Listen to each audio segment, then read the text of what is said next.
ইসলাম অলিপুরি হাফিজাহুল্লাহর খেদমতে যে হযরত তার মূল্যবান নসিহত দ্বারা আমাদেরকে নসিহান্বিত করিবেন। আরেকজন 100 টাকা আল্লাহ সৎকারে কবুল করো, মঞ্জুর করো। আরেকজন মহিলা 100 টাকা আল্লাহ সৎকারে কবুল করো, মঞ্জুর করো। সৎকার দিলা জিন্দা মুতারে মাফ করা আমিন আল কোরআন আমিন বলতে ওয়াজিব করে কিছু বলুন। আরেকজন মহিলা সাথে আছেন আল্লাহ সৎকারে কবুল করো, মঞ্জুর করো। আমিন। মঞ্জুর আগে কিছু শাকিরে 1000 টাকা আগে কিছু সময় আল্লাহ এই সৎকার দিলা জিন্দা মুতারে মাফ করো আমিন ইয়া রাব্বাল আলামিন। ঠিক আছে ভাই। আচ্ছা আলহামদুলিল্লাহ জনাব আব্দুল মুকির সাহেব 1000 টাকা জিন্দা মুর্দার জন্য দোয়া হতো। আল্লাহ সৎকারে কবুল করো, মঞ্জুর করো। সৎকার দিলাই জিন্দা মুর্দারে মাফ করো আমিন ইয়া রাব্বাল আলামিন।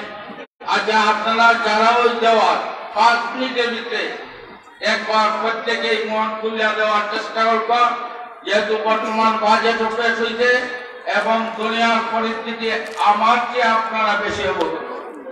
দুনিয়া কিন্তু হইচই করতেছে, এই জন্য প্রত্যেকেই মন করিয়া আপনারা লেখাবা। আমরা মাদ্রাসার ছাত্র যারা, তোমরা 2টা রুমাল নিয়ে ওই 2 দিকে চলে যাও। যারা আপনারা দিবা রুমালও দিবা, দিলের খবর জাননেওয়ালা দেখনেওয়ালা কে বিশ্বাস আছে আছে মাইকো খুললে হইব না, মাইকো না খুললে হইব। তাহলে ওই রুমাল লইয়া নেই তাদের প্রত্যেকে পকেটে হাতে। আর পরবর্তীতে যারা আপনারা লেখাও দান করলে পয়সা ভরে না, দান করলে পয়সা বাড়ে, সুস্থতা বাড়ে, হায়াত সময় আপনার এখন কোনটা বিষয় বলতে তো আমাদের স্যার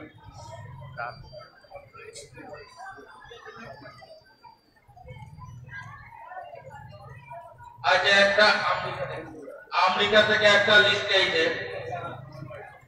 সুনামগঞ্জ বাড়ি সাহিবপুর থানা আলমগীর ভাই বোন 5000 টাকা দিবেন। আলমগীর ভাই 3000 টাকা। বাদেশ্বর বাড়ি মাসুম রেজা 2000 টাকা। মামুন রেজা 2000 টাকা। সানিয়া বিশ্বনাথ 2000 টাকা। আলম ভাই নোয়াখালী সোনাই মুড়ি 5000 টাকা। বশির ভাই কুমিল্লা বরিচাম থানা 5000 টাকা। কুষ্টিয়া নোয়াগাঁও আব্দুল জব্বার 5000 টাকা। ফরিদপুর নকুল হাতি আলমদর ভাই 3000 টাকা। মহসিনা খানম 5000 টাকা। আমেরিকা প্রবাসী, এরা পড়ে আমেরিকা প্রবাসী। হবিগঞ্জ আনোয়ার মিয়া আনোয়ার ভাই আব্দুল 2000 টাকা। আব্দুল মুকতাদির 5000 টাকা। এর আগে আরো আপনাদের ওয়াদাতে 20000 টাকা আল্লাহ দেওয়ার তৌফিক দান করুন। আজ একজন শেখুল হাদিস সাহেবের বেতন হিসাবে 1 মাসের বেতন 12,500 টাকা টান দিবা। আল্লাহ প্রত্যেকের সৎকারে কবুল করুন, আমিন। মুস্তাফিজ আহমদ 20,000 টাকা ওয়াদা করছেন, আর আমেরিকা যাওয়ার পরে 20,000 টাকা দিবা। আল্লাহ সৎকার দিলাই কানের দান মালের মধ্যে বরকত দেন। যে সমস্ত ভাই হলেন সৎকার করছেন প্রত্যেকে জিন্দা মুর্দারে মাফ করে দেন, জিন্দা হলে নেক হায়াত দান করুক, আমিন। আলহামদুলিল্লাহ। হাজি মর্তুজা মিয়া সাহেব বড় হাজিপুর তাদের লাগি দোয়া হইতো, আপনার কাছে দোয়া চাইছেন 10,000 টাকা নগদ দিতেন। আল্লাহ সৎকারে কবুল করো, মঞ্জুর করো। সৎকার দিলা জিন্দা মুর্দারে মাফ করো, আল্লাহ তাদের নেক হায়াত দান করো, আমিন ইয়া রাব্বাল আলামিন। জনাব বড় হাজিপুরের আবু বকরের জন্য দোয়া হইতো 100 টাকা। আল্লাহ সৎকারে কবুল করো, মঞ্জুর করো। সৎকার দিলা জিন্দা মুর্দারে মাফ করো। গোনাবরাল সুলতান আহমদ 500 টাকা। আল্লাহ সৎকারে কবুল করো, মঞ্জুর করো। সৎকার দিলা জিন্দা মুর্দারে মাফ করো।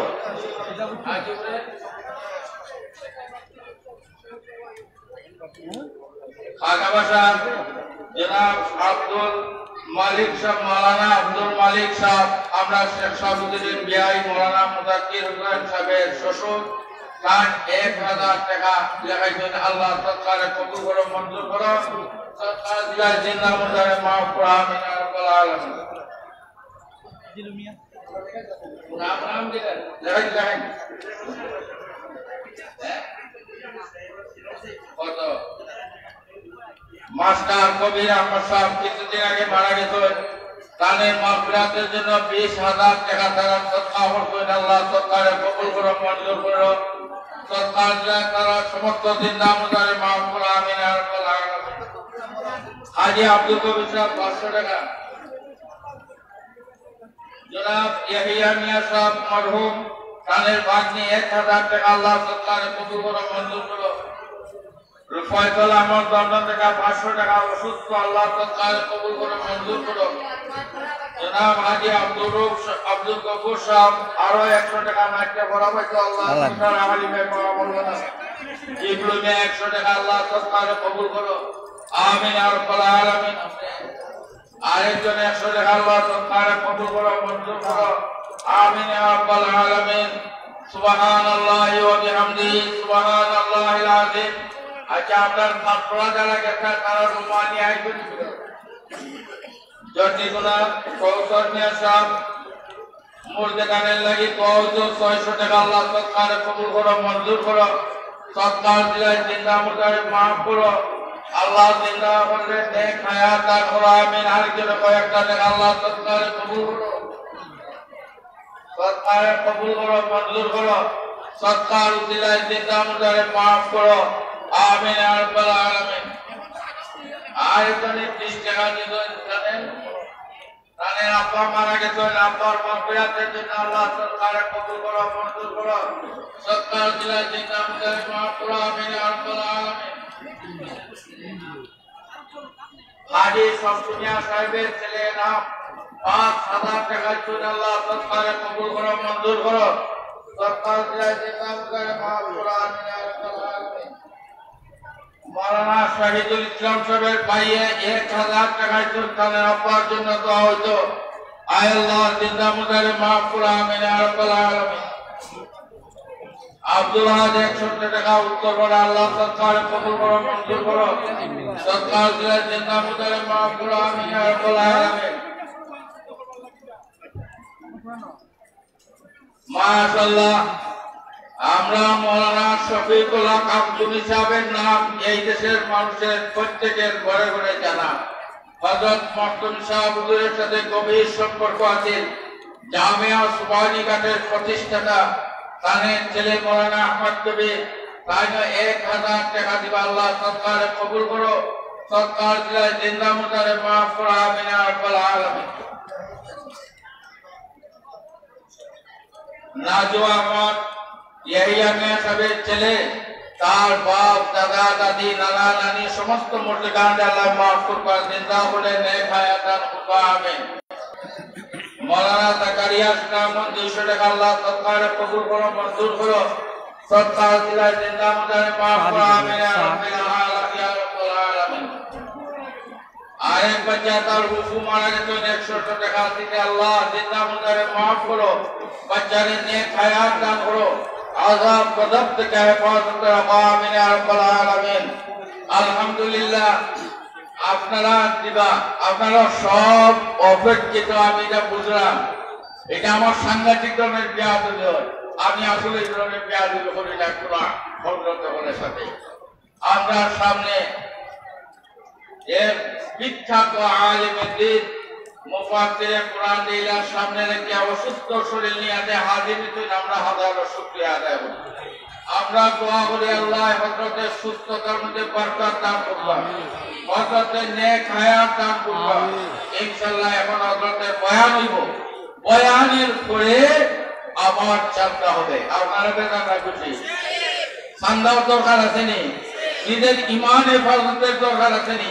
যদি ইমান হেফাজত করতে হয়, কুরআন যদি হেফাজত করতে হয়, ইসলাম যদি হেফাজত করতে হয়, তাহলে চাঁদার প্রয়োজন আছে না নাই? সাহাবায়ে কেরামের যুগে ঠান্ডা আসিল না, আল্লাহ রাসূলের তবুকের যুদ্ধের সময় ছাতা করছেন না, আমাদের আকাবিরিনরা সেই উত্তর এবং নীতিরে গ্রহণ করিয়া ধীরে ধীরে এই সমস্ত দ্বীনি প্রতিষ্ঠানে সারা দুনিয়ার আনাচে কানাচে করে তুলেছে।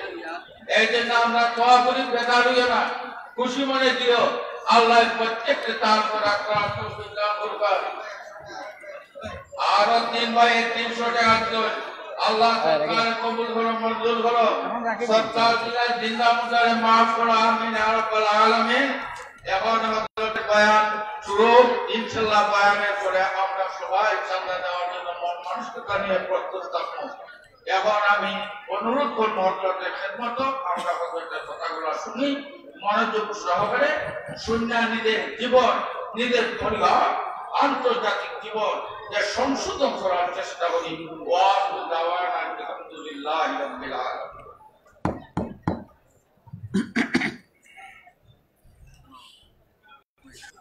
الحمدلله نحمده ونستعينه ونستغفره ونؤمن به ونتوكل عليه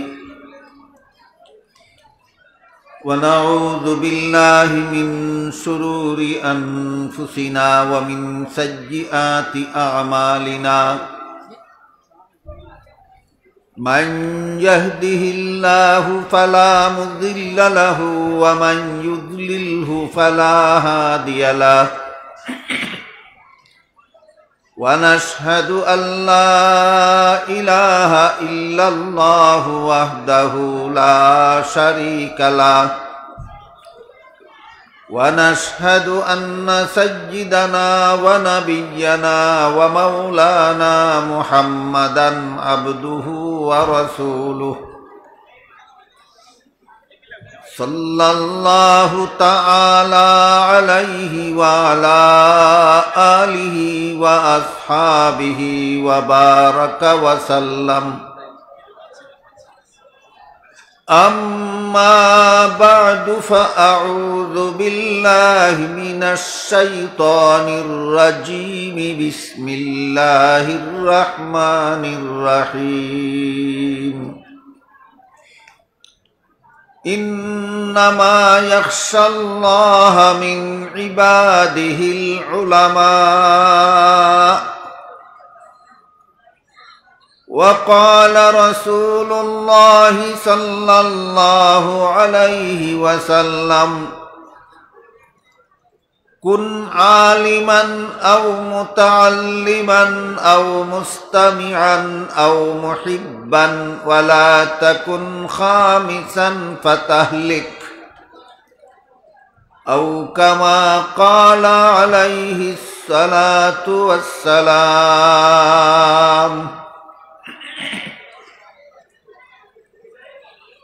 হযরত উলামায়ে কেরাম, মুহতারাম হাজিরিন, এলাকার সর্বস্তরের মুসলমান ভাইয়েরা আমার ও আমার পর্দানিশীন মা ও বোনেরা, আমি আশা করি আপনারা সবাই জানেন যে আজকের এই মুবারক সমাবেশের আয়োজন এলাকার ঐতিহ্যবাহী ইসলামী শিক্ষা প্রতিষ্ঠান দারুস সুন্নাহ গোলমুখাপনের উদ্যোগে করা হয়েছে। একটা মাদ্রাসার উদ্যোগে আয়োজিত এই সমাবেশে যেহেতু আমরা যোগদান করেছি, তাই মাদ্রাসা শিক্ষা সম্পর্কে কিছু কথা অতীতেও আমি আপনাদেরকে এই সম্মেলনে বলেছি। আজকেও মাদ্রাসা শিক্ষা সম্পর্কেই কিছু কথা বলার জন্য পবিত্র কোরআনের এক আয়াতের অংশ এবং হযরত রাসূল করিম সাল্লাল্লাহু আলাইহি ওয়াসাল্লামের হাদিস তিলাওয়াত করেছি। আমাদের সমাজে ইসলামী শিক্ষা প্রতিষ্ঠানগুলিকেই মাদ্রাসা বলা হয়। যেহেতু মাদ্রাসা এটা আরবি শব্দ, এর বাংলা অর্থই হইল শিক্ষা প্রতিষ্ঠান। আরব দেশে স্কুলকেও মাদ্রাসাই বলে, যেহেতু স্কুল ও শিক্ষা প্রতিষ্ঠান। কিন্তু আমাদের উপমহাদেশে স্কুলকে মাদ্রাসা বলে না। মাদ্রাসা শুধুমাত্র ইসলামী শিক্ষা প্রতিষ্ঠানকেই বলে। এই মাদ্রাসা শিক্ষিত, মাদ্রাসায় লেখাপড়া করে যারা আলেম হন, আল্লাহ পাক রব্বুল আলামিন তাদেরকে অনেক মর্যাদাও দান করেছেন, অনেক গুরু দায়িত্বও দান করেছেন। মাদ্রাসা পড়নেওয়ালা আলেমগণের মর্যাদাও অনেক বড়, দায়িত্বও অনেক বড়। মাদ্রাসা পড়নেওয়ালা আলেমগণের সবচেয়ে বড় দায়িত্ব হলো, আল্লাহ বলেন, ওয়াল ইউনজিরু কওমাহুম, এরা যেন এদের জাতিকে জাহান্নাম থেকে বাঁচার পথ প্রদর্শন করে। গোটা মানব জাতিকে জাহান্নাম থেকে বাঁচার পথ প্রদর্শন করা আলেমগণের দায়িত্ব। হুবহু এইটাই ছিল নবী রাসূলগণের দায়িত্ব। ইনজার বলতে তার মর্মই হলো যে আল্লাহর ভয়াবহ শাস্তির জায়গা জাহান্নামের ব্যাপারে জাতিকে সতর্ক করা, সাবধান করা। আল্লাহ এ মর্মে বলেন, নবীগণের দায়িত্ব এটাই ছিল। এ মর্মে বলেন, আলাম ইয়াতিকুম রুসুলুম মিনকুম ইয়াতলুনা আলাইকুম আয়াতি রাব্বিকুম ওয়া ইউনজিরুনাকুম লিকাআ ইয়াউমিকুম হাযা। খুদা দ্রোহীদেরকে যখন হাসরের মাঠ থেকে জাহান্নামে তাড়িয়ে নিয়ে যাওয়া হবে, জাহান্নামের দ্বার প্রান্তে উপস্থিত হওয়ার পর জাহান্নামের দারোয়ান ফিরিস্তা দরজা খুলে তাদেরকে প্রবেশ করাবার আগে জিজ্ঞাসা করবেন, আলাম ইয়াতিকুম রুসুলুম মিনকুম ইয়াতলুনা আলাইকুম আয়াতি রাব্বিকুম। হে খুদাদ্রোহী জাহান্নামীরা, তোমাদের কাছে কি দুনিয়াতে নবী রাসূলগণ যাননি? নবী রাসূলগণ কি তোমাদেরকে আল্লাহর কথাগুলি দুনিয়াতে শোনাননি? নবী রাসূলগণ কি তোমাদেরকে দুনিয়াতে এই হাসরের হিসাব নিকাশের কথা বলেননি? হিসাব নিকাশে ধরা পড়লে যে জাহান্নামের ভয়ঙ্কর শাস্তি ভোগ করতে হবে, এই কথাগুলি কি নবী রাসূলগণ তোমাদেরকে বলেননি? এই প্রশ্নগুলির মাধ্যমে পরিষ্কার হয়ে যায় যে নবী রাসূলগণেরও দায়িত্ব ছিল দুনিয়ার মানুষকে জাহান্নামের শাস্তি সম্পর্কে সতর্ক করা। নবীগণের যেই দায়িত্ব ছিল কিয়ামত পর্যন্ত নবীর অবর্তমানে হক্কানি উলামায়ে কেরামের সেই একই দায়িত্ব। নবীগণের দায়িত্ব ছিল দুনিয়ার মানুষকে জাহান্নাম থেকে বাঁচার পথ দেখাইয়া দেওয়া। আলেমগণেরও দায়িত্ব দুনিয়ার মানুষকে জাহান্নাম থেকে বাঁচার পথ দেখাইয়া দেওয়া। এজন্য রাসূল করিম সাল্লাল্লাহু আলাইহি ওয়াসাল্লামের আপন চাচাতো ভাই হযরত আব্দুল্লাহ ইবনে আব্বাস রাদিয়াল্লাহু তাআলা আনহু বলেন,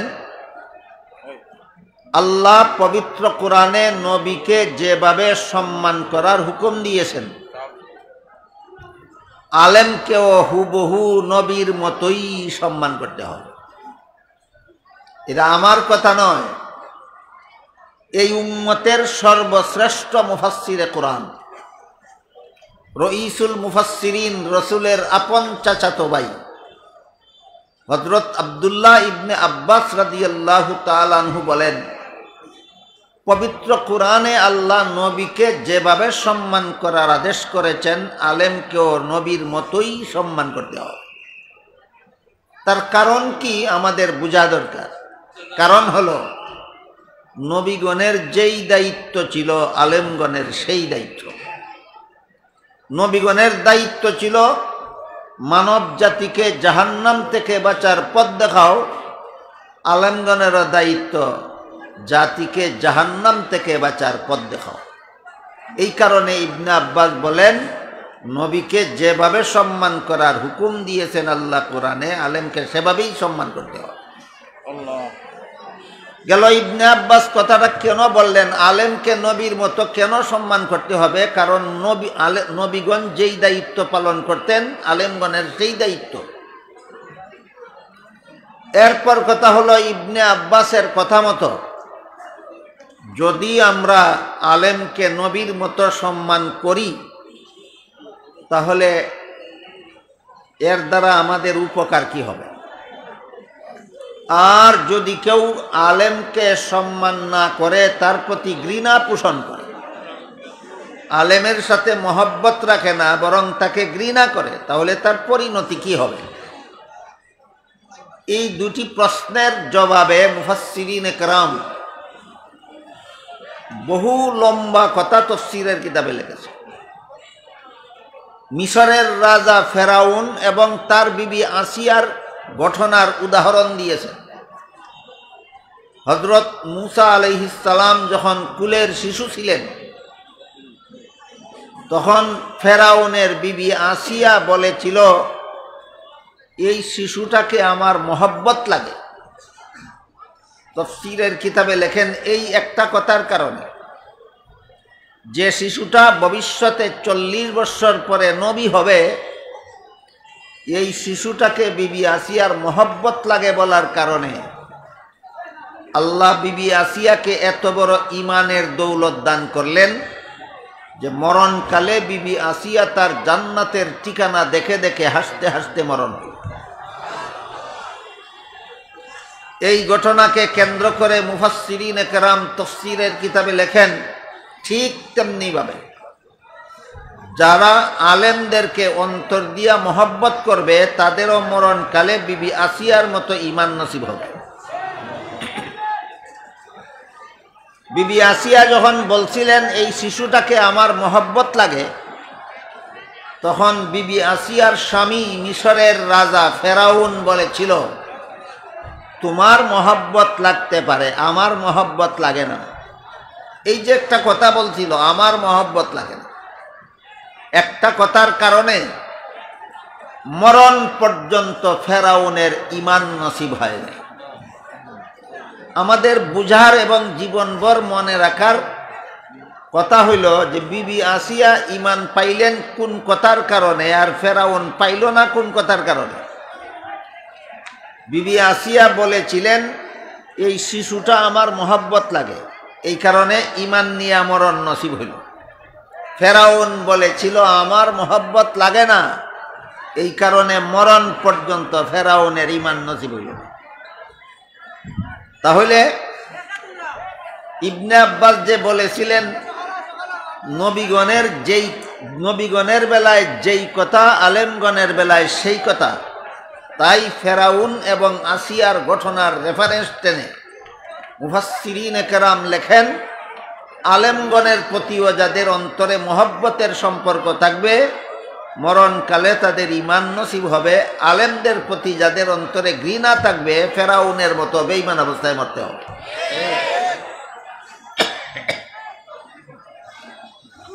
আলেম হওয়ার জন্য যারা মাদ্রাসায় ভর্তি হয়ে লেখাপড়া করে, কোরআন হাদিসের শিক্ষা গ্রহণ করে, আমাদের দেশের ভাষায় তাদেরকে মাদ্রাসার ছাত্র বলা হয়, রাসূলের ভাষায় তাদেরকে বলা হয় তালিবে ইলম।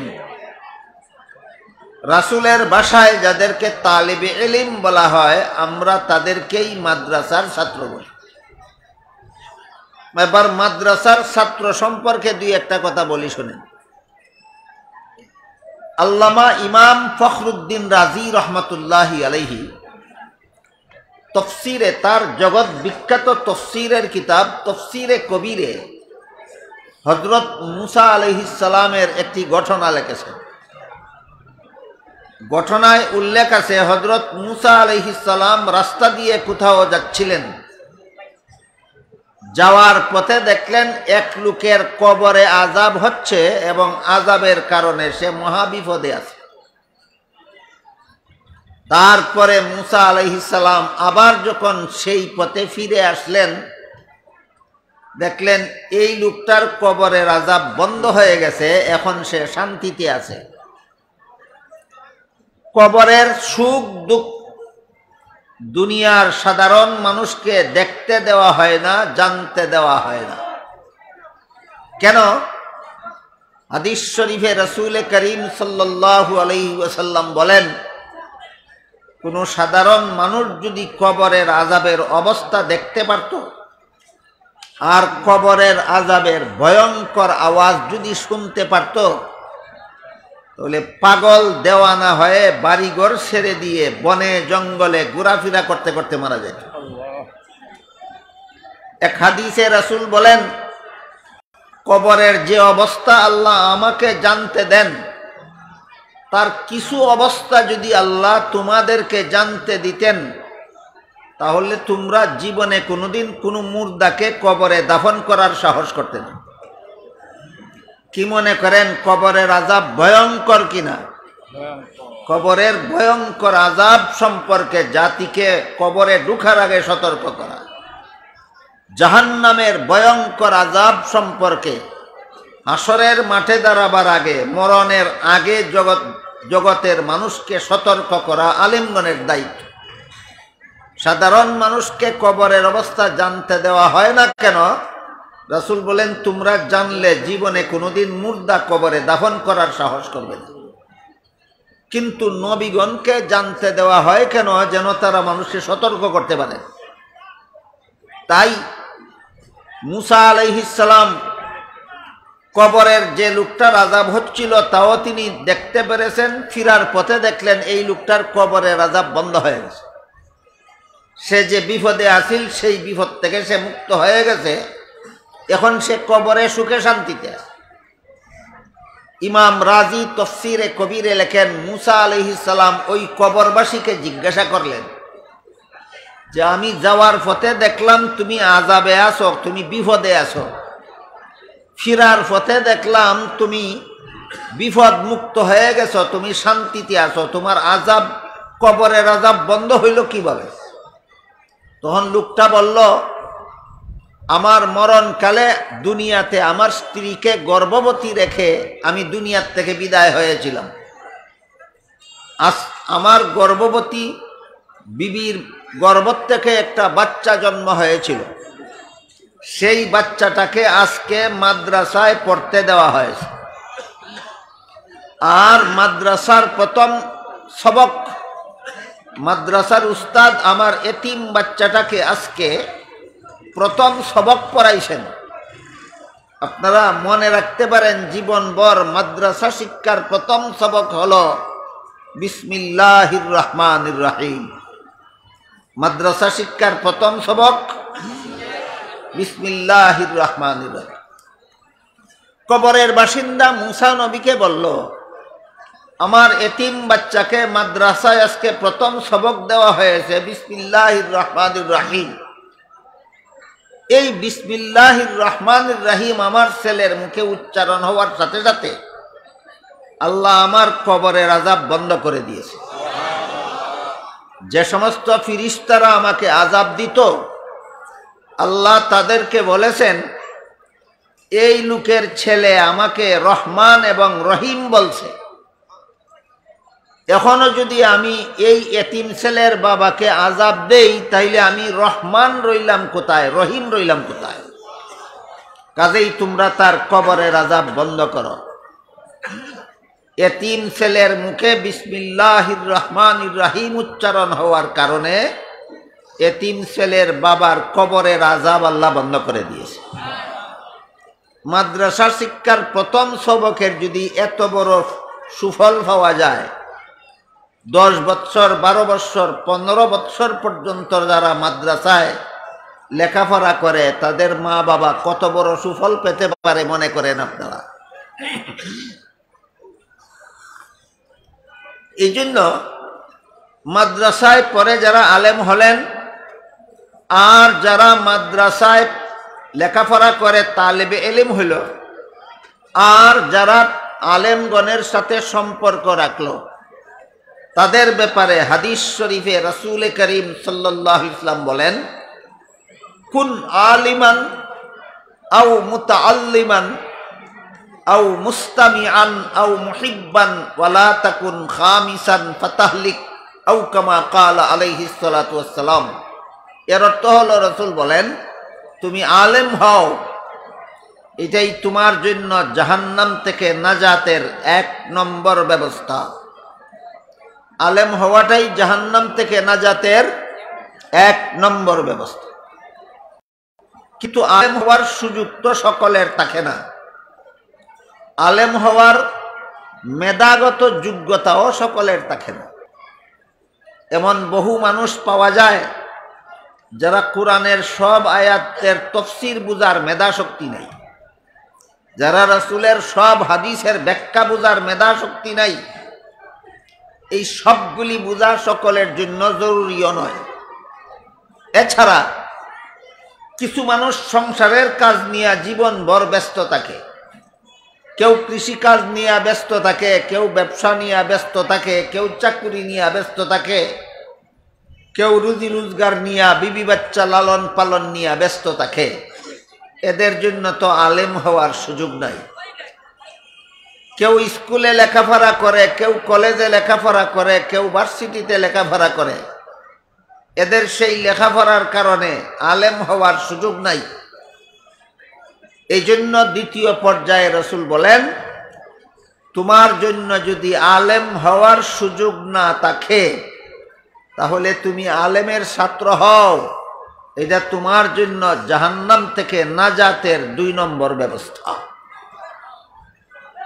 তাহলে একটা মানুষের জন্য পরকালে জাহান্নাম থেকে নাজাতের ১ নম্বর ব্যবস্থা হইল নিজে আলেম হওয়া।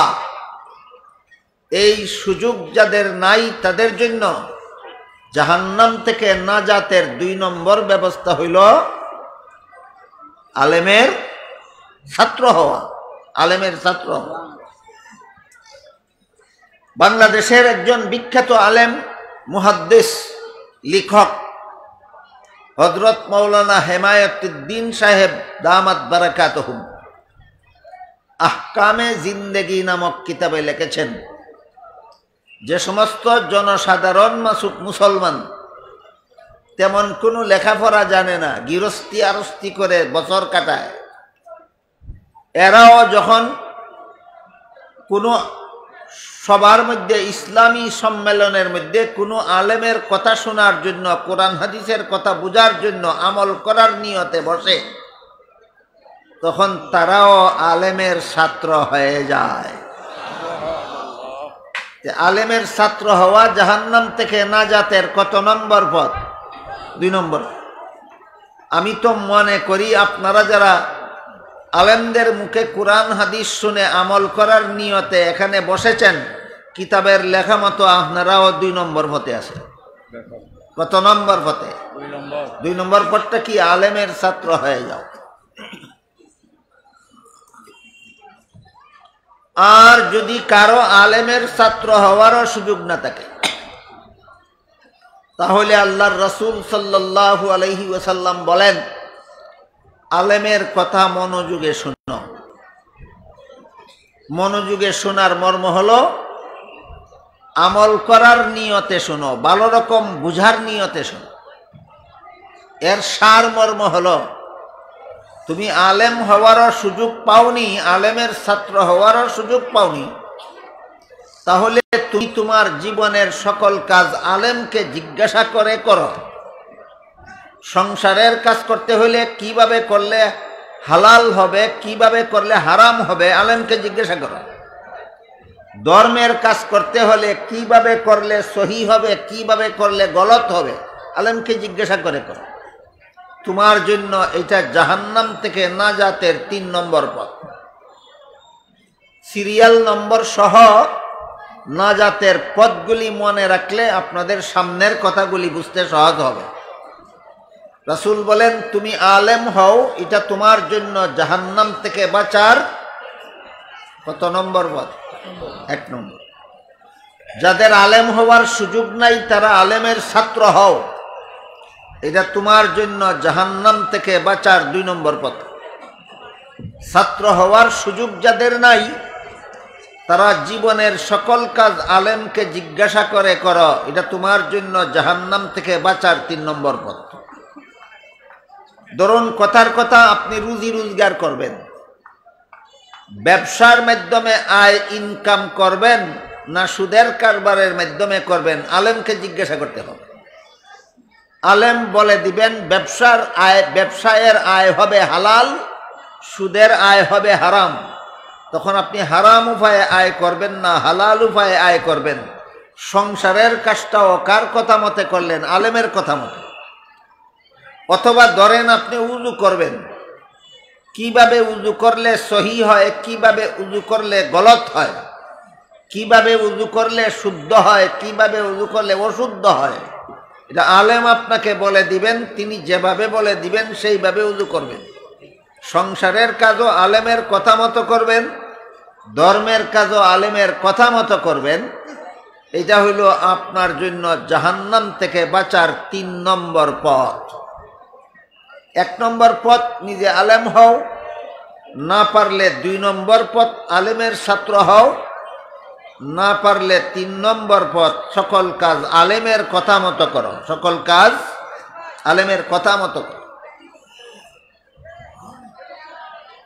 আলেমের কথা শোনার সুযোগও যদি তোমার না থাকে, তাহলে রাসূল বলেন আর একটা পথ আছে তোমার জন্য, এটা জাহান্নাম থেকে বাঁচার সর্বশেষ পথ।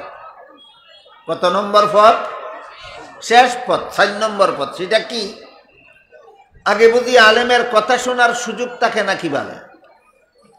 আলেমের কাছে গেলেই তো আলেমের কথা শোনা যায়, সুযোগ নাও থাকতে পারে। ধরেন কথার কথা এক ব্যক্তি 20 বৎসরের জন্য জেলখানায় বন্দী হয়ে গেল, আজীবনের জন্য জেলখানায় বন্দী হয়ে গেল। আলিমের কাছে যেতেও পারবে না, আলেমের কথাও শুনতে পারবে। এমন পরিস্থিতিও আছে কিনা যে আলেমের কথা শোনারও সুযোগ নাই? আছে। রাসূল বলেন এমন যদি অবস্থা হয় তাহলে তোমার জন্য জাহান্নাম থেকে পাইতাম, তাহলে কলেমা কালাম পাক নাপাক উযু গোসল নামাজ বন্দেগী কার কাছে শিখতাম? নবীর কাছে। এক কথায় আমরা দুনিয়াতে এসে যদি নবীকে পাইতাম, জাহান্নাম থেকে বাঁচার পথ নবীর কাছ থেকে চিনে নিতাম। আমরা দুনিয়াতে এসে নবীকে পাইনি, তাহলে এবার আমাদেরকে উযু গোসল শিক্ষা দেওয়ার দায়িত্বশীল কে? কলেমা কালাম শিক্ষা দেওয়ার দায়িত্বশীল কে? পাক নাফাক নামাজ বন্দেগী শিক্ষা দেওয়ার দায়িত্বশীল হইলেন আলেমগণ। নবীকে পাইলে আমাকে জাহান্নাম থেকে বাঁচার পথে চালাতে নবী না পাওয়ার কারণে এই কাজটাই আলেমগণ করেছেন। সুতরাং আলেমদের প্রতি অন্তরে এই কৃতজ্ঞতাবোধ থাকা দরকার, আলেমদের প্রতি এতটুকু শুকরিয়ার মনোভাব থাকা দরকার। বিষয়টা আমি আপনাদেরকে বুঝাবার জন্য আরো সহজ একটা উদাহরণ দিচ্ছি, শুনুন। ধরুন এক ব্যক্তি তার মায়ের গর্ভে থাকাকালেই তার বাবা মারা গেল, হয় কি না এমন? জন্ম হয়ে কি বাবাকে পাইল না? এই এতিম ছেলেকে লালন পালন করলো তার চাচা, লেখাপড়া করাইল চাচা, মানুষ রূপে গড়ে তুলল চাচা। বলুন তো এই ছেলেটাকে লালন পালন করে লেখাপড়া শিক্ষা দিয়ে মানুষ রূপে গড়ে তোলার দায়িত্বটা আসলে কার ছিল? বাবা না থাকার কারণে বাবার দায়িত্ব কে পালন করে দিল? চাচায়। এই জন্য কি ছেলেটার জন্মদাতা চাচাকে বলা যাবে? বলা যাবে না, কিন্তু চাচাকে জন্মদাতার মতোই সম্মান করতে হবে। ঠিক তেমনি ভাবে আমরা দুনিয়াতে আসার আগেই নবী দুনিয়ার থেকে বিদায় হয়ে গেছে। আমরা দুনিয়াতে এসে নবীকে পাইনি, পাইলে জাহান্নাম থেকে বাঁচার পথ নবীর কাছে শিখতাম। নবীকে না পাওয়ার কারণে আলেমগণ আমাদেরকে জাহান্নাম থেকে বাঁচার পথ শিক্ষা দিয়েছেন। তাই বলে ওই ছেলের চাচা যেমন জন্মদাতা হতে পারেনি, জন্মদাতার কাজ করে দিয়েছে, কোনো আলেমও নবী হতে পারবেন না, নবীর কাজ করে দিবেন। ওই ছেলের চাচা জন্মদাতা হতে পেরেছে না জন্মদাতার কাজ করে দিয়েছে? ঠিক তেমনি ভাবে কিয়ামত পর্যন্ত আর কোনো আলেম নবী হতে পারবেন না, কিন্তু নবীর কাজ করে দিবেন। আমার উদাহরণটা বুঝে থাকলে বলুন তো, এতিম ছেলেটা চাচাকে কার মতো সম্মান করা দরকার? কেন? বাবার কাজ করে দিয়েছে। ঠিক তেমনি ভাবে আলেমগণ আমাদেরকে নবীগণের কাজ করে দিয়েছেন। এই অনুভূতি যাদের অন্তরে থাকবে, এরা আলেমদের প্রতি ঘৃণা পোষণ করতে পারে না, আলেমকে মহব্বত না করে পারে না। এই জন্য রাসূল বলেন, আও মুহিব্বান, তোমার যদি আলেমের ছাত্র হওয়ার সুযোগ না থাকে, তাহলে অন্তত আলেমকে মহব্বত করো। কেন মহব্বত করব? কোনো কারণ নাই। নবী থাকলে আমাকে জাহান্নাম থেকে বাঁচার পথ দেখাতেন।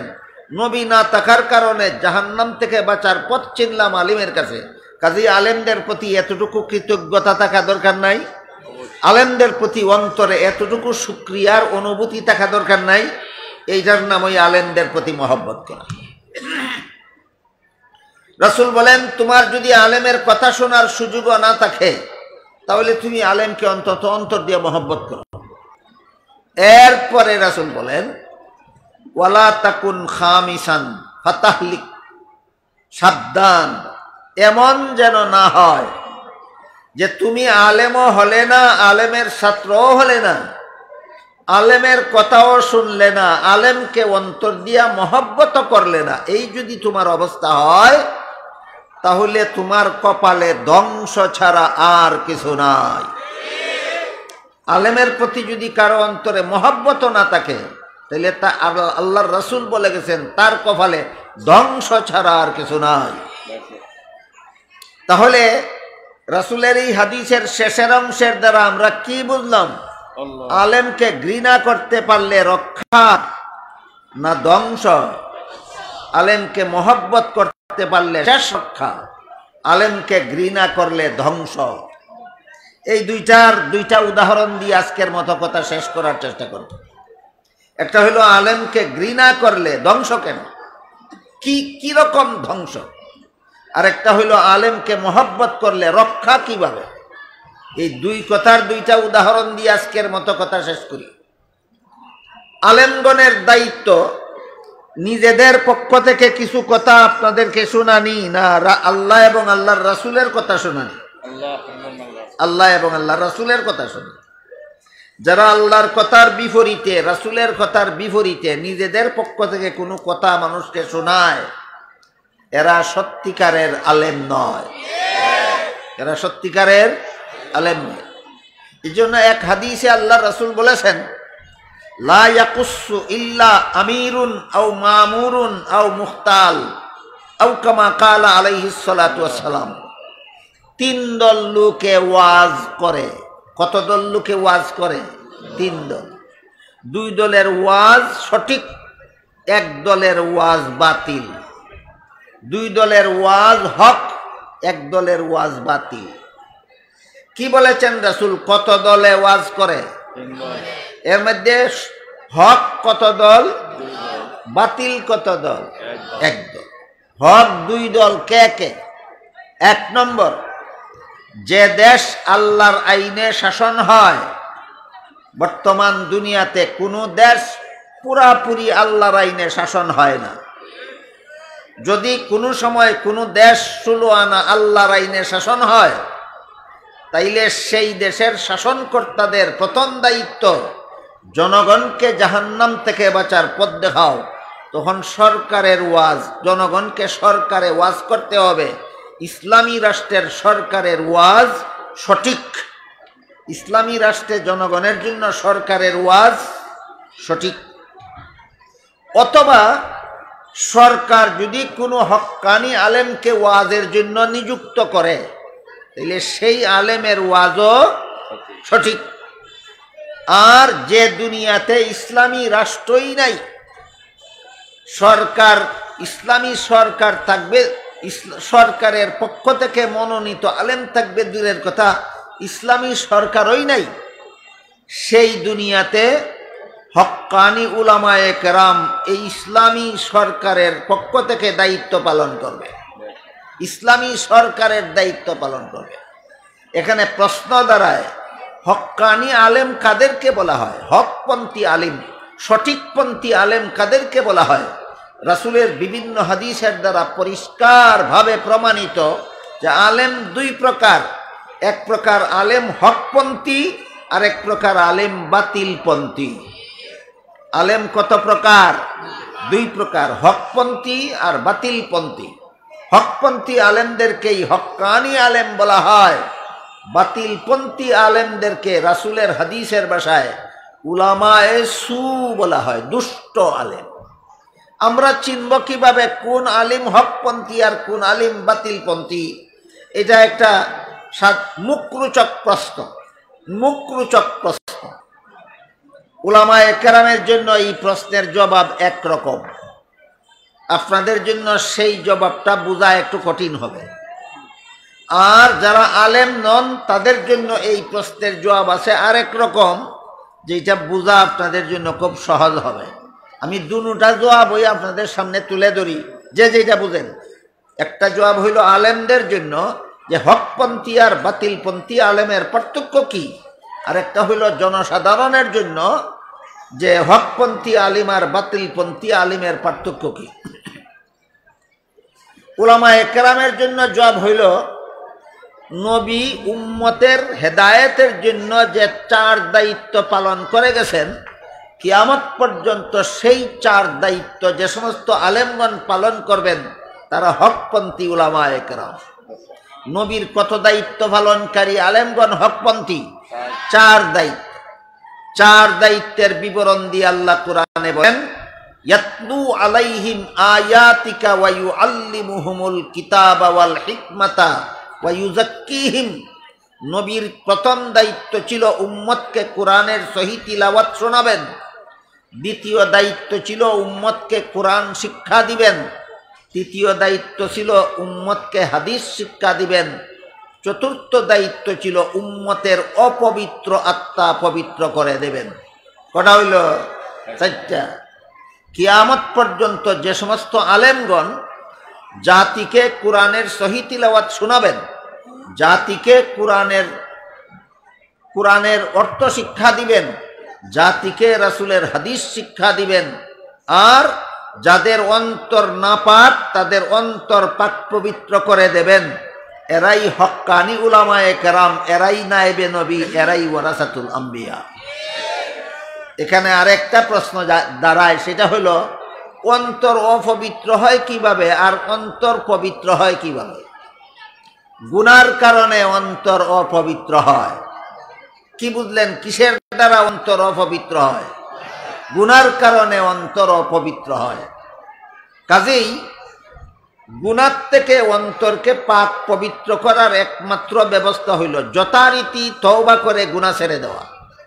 হাদিস শরীফে রাসূল করিম সাল্লাল্লাহু আলাইহি ওয়াসাল্লাম বলেন, আত-তাইবু মিনাজ যামবি কামাল্লা যামবালাহু। যারা যথারীতি তওবা করে গুনাহ ছেড়ে দেয় তাদের আমল নামার থেকে গুনাহ মুছে ফেলা হয়, তাদের অপবিত্র আত্মাটা আবার পবিত্র হয়ে যায়। বুঝে থাকলে বলেন তো, অন্তর অপবিত্র হয় কিসের দ্বারা? গুনার দ্বারা। আর এই অপবিত্র অন্তর আবার পবিত্র হয় কিসের দ্বারা? তওবার দ্বারা। গুনার দ্বারা অন্তর অপবিত্র হয়, আর তওবার দ্বারা অন্তর পবিত্র হয়। তওবা মানে যেভাবে নিয়ম আছে সেইভাবে গুনাহ ছেড়ে দেওয়া। গুনাহ ছেড়ে দিলে অন্তর পবিত্র হয়ে যায়। এইভাবে নবীর দায়িত্ব ছিল গুনাহগারদেরকে, গুনাহগারের অন্তরকে গুনাহ থেকে তওবা করাবার মাধ্যমে অন্তরকে পবিত্র করে নেওয়া। যখন গুনাহ থেকে তওবা করার পরে অন্তর পবিত্র হয়ে যায়, তখন সেই অন্তরওয়ালা লোকটা আল্লাহকে সন্তুষ্ট করার মতো যত কার্যকলাপ আছে সবগুলিতে মনোযোগী হয়ে যায়। তখন সে ধাপে ধাপে সাধারণ মুমিন থেকে আল্লাহর ওলির বেলায়েতের দরজা পর্যন্ত পৌঁছে যায়। কথাটা বোঝার জন্য আমি সহজ একটা উদাহরণ দিচ্ছি, শুনুন। আপনার ক্ষেতে যদি আগাছা থাকে, সেই আগাছার মধ্যে যদি ধানের বীজ বুনেন, বাইন করেন, তাহলে ধান ফসল ভালো ফলবে না আগাছায় খেয়ে ফেলবে? আর আগাছা পরিষ্কার করার পরে যদি ধানের চারা লাগান তাহলে ফসল ঠিক মতে ফলবে। ঠিক তেমনিভাবে মানুষের অন্তরটা হলো কৃষকের ক্ষেতের মতো। গুনার লুবের আগাছায় যখন মনের ক্ষেতটা ভরপুর থাকে তখন তার নমাজ পড়তে মনে চায় না, রোজা রাখতে মনে চায় না, আল্লাহ বিল্লাহ করতে মনে চায় না, ইবাদত বন্দেগী করতে মনে চায় না। এই আগাছায় ফসল ফলতে দেয় না। ক্ষেতের আগাছা পরিষ্কার, গুলামি করা আল্লাহর ইবাদত বন্দেগী করা সহজ। এই হইল মানুষের মন পবিত্র করার পদ্ধতি। কিয়ামত পর্যন্ত এই 4 দায়িত্ব নবীর, এর মধ্যে চতুর্থ দায়িত্ব হলো অন্তর পবিত্র করা। এই দায়িত্বগুলি যারা কিয়ামত পর্যন্ত পালন করে যাবেন তারা হক্কানি উলামায়ে কেরাম। কত দায়িত্ব? 4 দায়িত্ব। এই জবাবটা বলছিলাম উলামায়ে কেরামের জন্য, আপনাদের জন্য বোঝা একটু কঠিন হবে। তারপরও আশা করি কেউ না কেউ কিছু না কিছু বুঝেছেন। এবার আপনাদের জন্য হক্কানি উলামায়ে কেরাম আমরা চিনব কেমন ভাবে? আপনারা যারা আলেম নন, আপনাদের জন্য হক্কানি আলেম চিনার ব্যবস্থা মুফাসসিরিনে কেরাম তাফসীরের কিতাবে বড় চমৎকারভাবে উল্লেখ করেছে। কি ব্যবস্থা? তাফসীরের কিতাবে লেখেন, তুমি হক্কানি আলেম চিনবা পরে, আগে বলো তুমি কোনো জটিল রোগে আক্রান্ত হও তাহলে ভালো ডাক্তার তোমার চিনার দরকার হবে কিনা। কি বলেন? তুমি তো অশিক্ষিত মানুষ, ভালো ডাক্তার, যোগ্য ডাক্তার আর অযোগ্য ডাক্তার তুমি কিভাবে চিনবে? তোমার জন্য যোগ্য ডাক্তার আর অযোগ্য ডাক্তার চিনার একমাত্র ব্যবস্থা হইল তুমি দেখো কোন ডাক্তারের চিকিৎসায় রোগীরা সুস্থ হয়, ওইটাই তোমার জন্য যোগ্য ডাক্তার। আর যে ডাক্তারের চিকিৎসায় তুমি দেখো রোগীরা সুস্থ হয় না, এটাই তোমার জন্য অযোগ্য ডাক্তার। ঠিক তেমনিভাবে ডাক্তার যেভাবে চিনতে হবে তোমাকে হক্কানি আলেমও সেভাবেই চিনতে হবে। তুমি দেখো কোন আলিমের সংস্পর্শে গেলে মানুষের আমল আকিদা শুদ্ধ হয়, যে আলিমের সংস্পর্শে গেলে যে আলিমের কথা শুনলে, যে আলিমের সাথে চলাফেরা করলে তোমার মানুষের আমল আকিদা শুদ্ধ হয়, তোমার জন্য তিনি হক্কানি আলেম। আর যে আলিমের ওয়াজ জীবনভর শুনে কিন্তু আমল আকিদা শুদ্ধ হয় না, এটা বাতিল। এবার আসেন মূল কথার দিকে ফিরে যায়। হাদিস শরীফে রাসূল করিম সাল্লাল্লাহু আলাইহি ওয়াসাল্লাম বলেন, কুন আলিমান আও মুতাআল্লিমান। না, হাদিস শরীফে আল্লাহ রাসূল বলেন, লা ইয়াকুসু ইল্লা আমিরুন আও মামুরুন আও মুখতাল। ওয়াজ করা 3 দলের কাজ। এক দল হলো ইসলামী সরকার, আর এক দল হলো ইসলামী সরকারের মনোনীত আলেমগণ। যেই দুনিয়াতে ইসলামী সরকারই নাই, তাদের মনোনীত আলেমও নাই, এখন ওয়াজ কেমনে চলবে? এখন ওয়াজ চলবে হক্কানি উলামায়ে কেরামের দ্বারা। এই হাদিসের অংশটা আপনাদেরকে বোঝাবার জন্য অনেক দূরের থেকে আপনাদেরকে আগে আমার হক্কানি উলামায়ে কেরাম চেনাইতে হইল। হকপন্থী আলেমগণ, যেই দুনিয়াতে ইসলামী সরকার নাই, ইসলামী সরকারের মনোনীত আলেম নাই, সেই দুনিয়াতে হক্কানি উলামায়ে কেরাম ওয়াজ করার দায়িত্বশীল। কোন উলামায়ে কেরাম? হক্কানি উলামায়ে কেরাম ওয়াজ করার দায়িত্বশীল।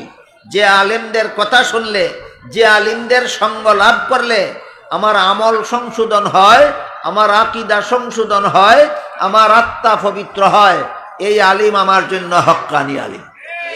গেল 2 দল, সরকার এবং আলেম। এই 2 দলের ওয়াজ সঠিক। তারপরে রাসূল বলেন, তৃতীয় এক দল আছে, এদের ওয়াজ বাতিল। এরা কারা? এরা ইসলামী সরকারও না, হক্কানি আলেমও না। অর্থাৎ মানুষের সংশোধনের জন্য ওয়াজ করে না, নিজেকে মানুষের কাছে জনপ্রিয় করে তোলার জন্য ওয়াজ করে। এক কথায় সমাজের মানুষকে নিজের ভক্ত বানাবার জন্য যারা ওয়াজ করে, এরা বাতিল পন্থী আলেম। আমার কথা বুঝে থাকলে বলুন, আমাদের সমাজে ওয়াজ করনেওয়ালাদের মধ্যে হক্কানি আলেমও আছে কিনা, বাতিল পন্থী আলেমও আছে কিনা? আমাদের সমাজে হক্কানি আলেমও আছে, বাতিল পন্থী আলেমও আছে। এবার আসেন মূল কথায় ফিরে যাই। হক্কানি আলেম যারা, এরা দুনিয়া লুবি কোনো কথা মানুষকে শুনান না, এরা মানুষকে পরকালে জাহান্নাম থেকে বাঁচার পথ ছিনান। দুনিয়া উপার্জন করার মতো কোনো কথা, দুনিয়া কামাই করার মতো কোনো কথা এরা শোনান না। কথায় কথায় কথা বেশি লম্বা হয়ে যাচ্ছে মনে হয়, আপনারা বিরক্ত হলে ক্ষমা করবেন। ওই যে তাজকিয়ায়ে নফস বলছিলাম, আত্মা পবিত্রকরণ, আল্লামা ইমাম ফখরুদ্দিন রাজি রহমতুল্লাহি আলাইহি আরবাঈন ফি উসুলিদ্দিন নামক কিতাবে লিখেছেন, মনের 10টা কুস্বভাবের আগাছা মনের ক্ষেত থেকে পরিষ্কার করা, আর মনের ক্ষেতের মধ্যে 10টা সুস্বভাবের ফসলের চারা লাগানির নাম আত্মা পবিত্রকরণ, যেটাকে কোরআনের ভাষায় বলে তাজকিয়ায়ে নফস। কথা একেবারে গভীর থেকে সবাই বুঝবেন না, অন্তত বাসা বাসা ভাবে সবাই বুঝবেন। আপাতত প্রথমবারের মতো বাসা বাসাই বুঝুন এবং বাসা বাসাই মনে রাখুন। মনের মধ্যে 10 রকমের কুস্বভাব জন্ম হয়, যে কুস্বভাবগুলি আমাকে ইবাদত বন্দেগী করতে দেয় না। এরকম কুস্বভাব কটা? 10টা। কুস্বভাবগুলি দমন করলে পরে আরো 10টা সুস্বভাব মনের ক্ষেতের মধ্যে ফলাইতে হয়। যে 10টা কুস্বভাব মানুষের মনের ক্ষেতের মধ্যে অটোমেটিকলি ফলাইতে হয় না। কৃষকের ক্ষেতের মধ্যে যেমন আগাছা ফলাইতে হয় না এমনিই ফলে, ঠিক তেমনি ভাবে মানুষের মনের মধ্যে কতগুলি কুস্বভাব চেষ্টা করে জন্ম দিতে হয় না, এমনিই জন্ম হয়। এই 10টা কুস্বভাবের মধ্যে একটা কুস্বভাবের নাম আজকের মতো স্মরণ রাখুন, হুব্বে দুনিয়া। মনের ক্ষেতের মধ্যে কতগুলি কুস্বভাব জন্ম হয়? 10টা। এর মধ্যে একটার নাম হুব্বে দুনিয়া। এই হুব্বে দুনিয়া যে একটা কথা, এই হুব্বে দুনিয়া কথাটা ব্যাপকভাবে এক অর্থ, আর আত্মা পবিত্রকরণ বা তাজকিয়ায়ে নফসের পরিভাষায় আরেক অর্থ। দুইখানে একই অর্থ না। হুব্বে দুনিয়ার সাধারণ অর্থ হইল দুনিয়ার লোভে মুসলমানে চুরি করে, দুনিয়ার লোভে মুসলমানে ডাকাতি করে, দুনিয়ার লোভে মুসলমানে অপরের সম্পদ আত্মসাৎ করে, জবরদখল করে। এই ধরনের হুব্বে দুনিয়া বা এই ধরনের দুনিয়ার লোভ অন্তরে থাকা হারাম। এই ধরনের দুনিয়ার লোভ অন্তরে থাকা হারাম। আরেক রকমের হুব্বে দুনিয়া আছে, যেটা তাজকিয়ায়ে নফসের পরিভাষায়, সাধারণ অর্থে নয়, তাজকিয়ায়ে নফসের পরিভাষায় হুব্বে দুনিয়া কারে কয়? তাজকিয়ার কিতাবাদিতে লেখা আছে, তোমার যে পরিমাণ সম্পদ আছে এর দ্বারা তোমার সংসার মোটামুটি ভালোই চলে। যে পরিমাণ সম্পদ আছে এর দ্বারা সংসার ভালোই চলে, কিন্তু তুমি আরো বেশি ধন সম্পদ উপার্জন করতে চাও, হারাম উপায়ে নয়, হালাল উপায়ে। হালাল উপায়ে তুমি আরো সম্পদ উপার্জন করতে চাও কেন? তোমার যে সম্পদ আছে এই সম্পদেই তো তোমার সংসার ভালো চলে, তুমি আরো উপার্জন করতে চাও কেন? এই প্রশ্নের জবাব যদি হয়, আমি দুনিয়াতে আরো মজায় খাওয়ার জন্য, আমি দুনিয়াতে আরো সুখ শান্তিতে থাকার জন্য আরো ধন সম্পদ উপার্জন করতে চাই, তাজকিয়ায়ে নফসের পরিভাষায় তোমার অন্তরে হুব্বে দুনিয়া বিদ্যমান, তুমি কখনো আল্লাহর ওলি হতে পারবে না। বিষয়টা কঠিন, তারপরও আমি আগেই কইছি যে গভীর থেকে আপনারা সবাই বুঝবেন না, বাসা বাসা ভাবে সবাই বুঝবেন। বাসা বাসা ভাবেও যদি বুঝে থাকেন তাহলে বলুন, হুব্বে দুনিয়ার 2টা স্তর আছে, একটা হারাম একটা হালাল। দুনিয়ার লোভে পড়ে চুরি করা, দুনিয়ার লোভে পড়ে ডাকাতি করা, দুনিয়ার লোভে পড়ে অপরের সম্পদ জবরদখল করা, দুনিয়ার লোভে পড়ে সুদ খাওয়া, ঘুষ খাওয়া, এই ধরনের দুনিয়ার লোভ হারাম। মাত্র 2-1 জনে বললেন, আমি আগেই বলছি বাসা বাসা ভাবে তো সবাই বুঝবেন, বুঝেন নাই সবাই? এই ধরনের দুনিয়ার লোভ হারাম। আর একটা আছে হালাল কিন্তু তবুও দুনিয়ার লোভ। এটা কি? যে তোমার সম্পদের দ্বারা তোমার সংসার ভালোই চলে, কিন্তু এরপরও তুমি আরো সম্পদ উপার্জন করতে চাও হালাল উপায়ে। প্রশ্ন হইল, তোমার সম্পদে তো তোমার সংসার ভালোই চলে, তুমি আরো সম্পদ উপার্জন করতে চাও কেন? হোক না হালাল উপায়ে, তুমি আরো সম্পদ চাও কেন? তখন যদি তোমার মন জবাব দেয় যে আমি আরো সম্পদ চাই দুনিয়াতে আরো মজায় খাওয়ার জন্য, আমি আরো সম্পদ চাই দুনিয়াতে আরো আরামে থাকার জন্য, তাইলে হালাল হুব্বে দুনিয়া তোমার অন্তরে বিদ্যমান, তোমার অন্তরে দুনিয়ার ভালোবাসা বিদ্যমান। তুমি আর যাই কিছু হও না কেন আল্লাহর ওলি হতে পারবে না।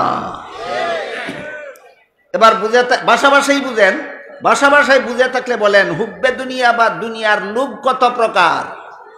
একটা হারাম, একটা হালাল। হারাম উপায়ে যা দুনিয়ার লোভ যাদের অন্তরে থাকে এরা জাহান্নাম থেকে রক্ষা পাবে না, আর হালাল উপায়ে যাদের অন্তরে দুনিয়ার লোভ থাকে এরা আল্লাহর বন্ধু হতে পারবে না, এরা আল্লাহর ওলি হতে পারবে না, এরা আল্লাহর প্রিয় পাত্র হতে পারবে না। আর যদি আপনি বলেন যে আমার যে পরিমাণ সম্পদ আছে এর দ্বারা আমার সংসার ভালোই চলে, তারপরও আমার কোটি টাকার ব্যবসা আছে, তারপরও আমার কোটি কোটি টাকার ইনকামের চেষ্টা আমার চালু আছে, কেন আপনি আরো রুজি করতে চান? যদি আপনার অন্তর বলে যে আমি আরো রুজি করতে চাই, দুনিয়াতে আরো মজায় খাওয়ার জন্য নয়, আরো সুখে শান্তিতে থাকার জন্য নয়, আমি আরো রুজি করতে চাই যেন মসজিদ মাদ্রাসা পরিচালনা করতে পারি, আমার উপার্জিত টাকার দ্বারা যেন সমাজের গরিবদেরকে সাহায্য করতে পারি আমার উপার্জিত টাকার দ্বারা, তাহলে এই রকমের দুনিয়ার লোভ হিসাবে গণ্য নয়।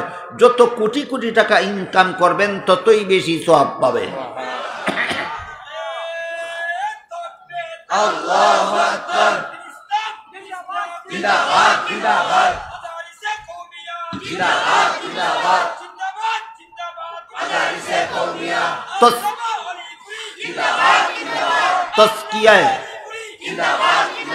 তাজকিয়ায়ে নফসের একটা কঠিন বিষয় আলোচনা করলাম।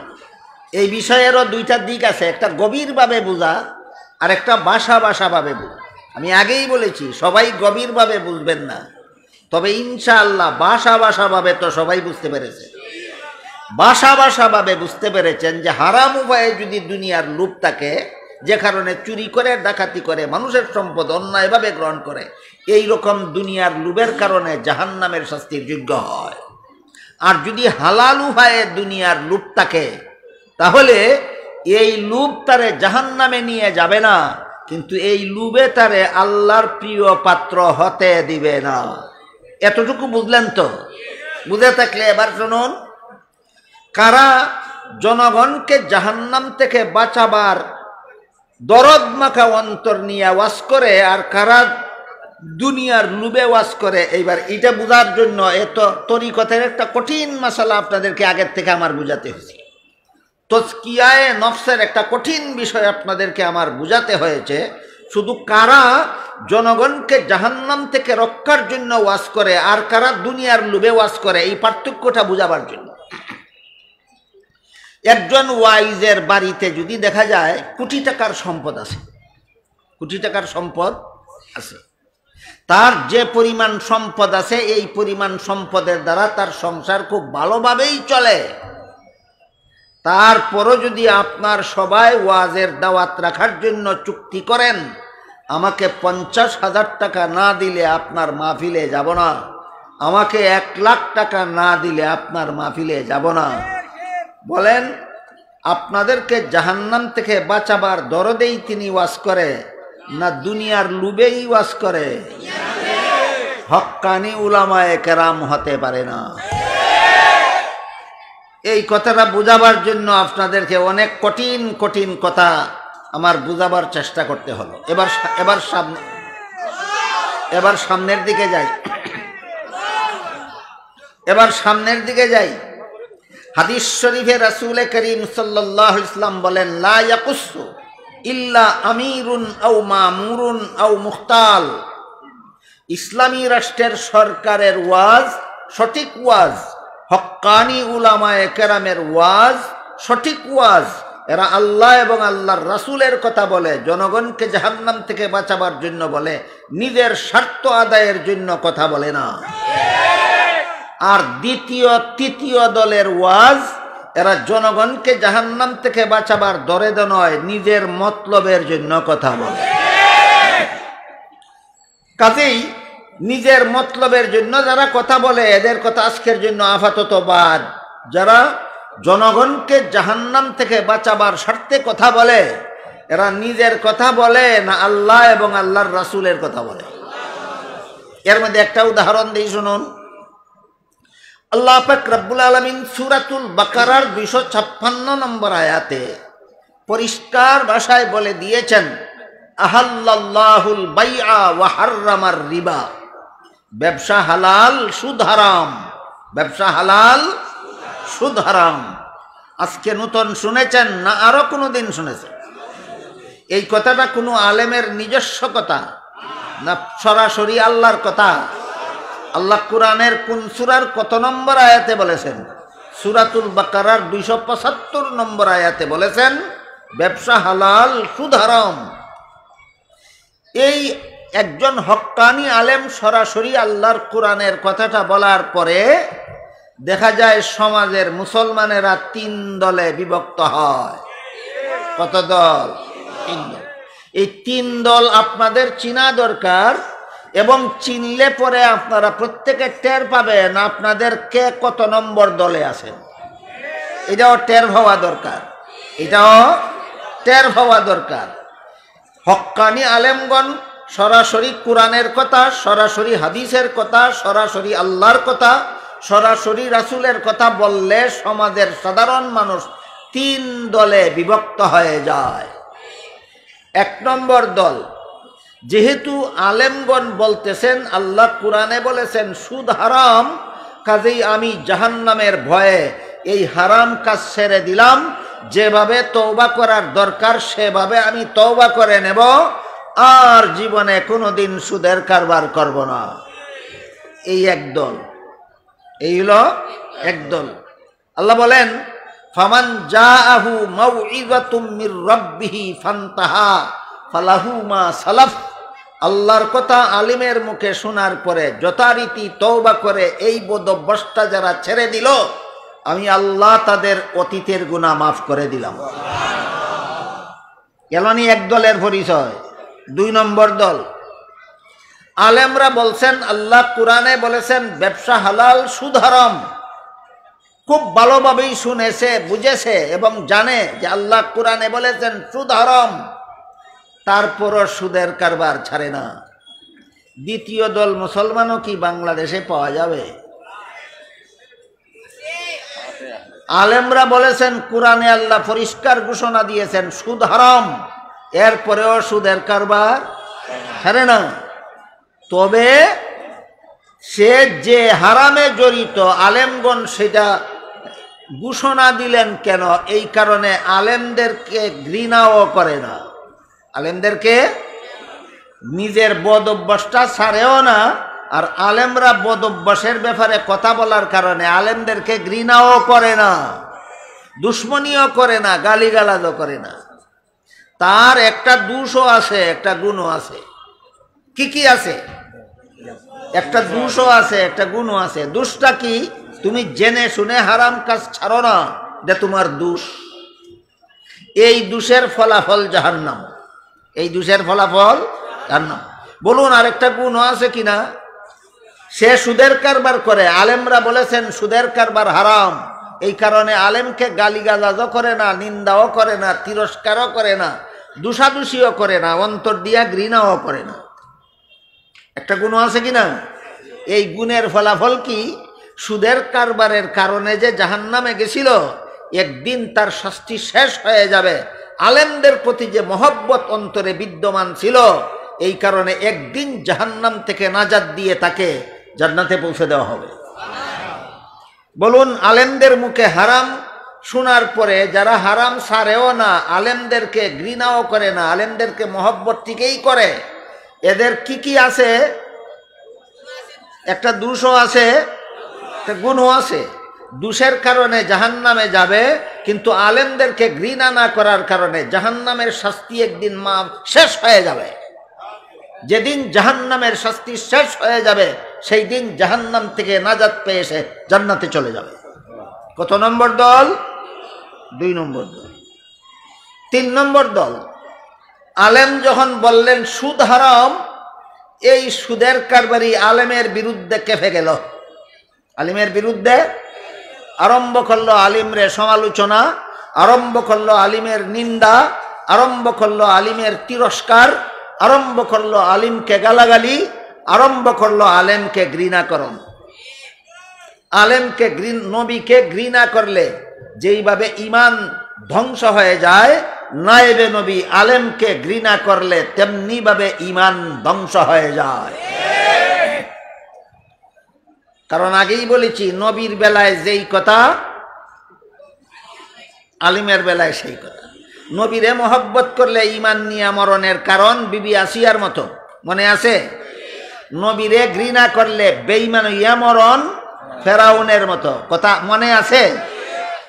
তাইলে ইবনে আব্বাস কি বলেছিলেন? নবীর বেলায় যেই কথা আলিমের বেলায় সেই কথা। মুসা নবীকে মহব্বত করে বিবি আসিয়া ঈমান নিয়ে মরণ বরণ করলো, মুসা নবীকে ঘৃণা করে ফেরাউন বেঈমান অবস্থায় মরণ বরণ করলো।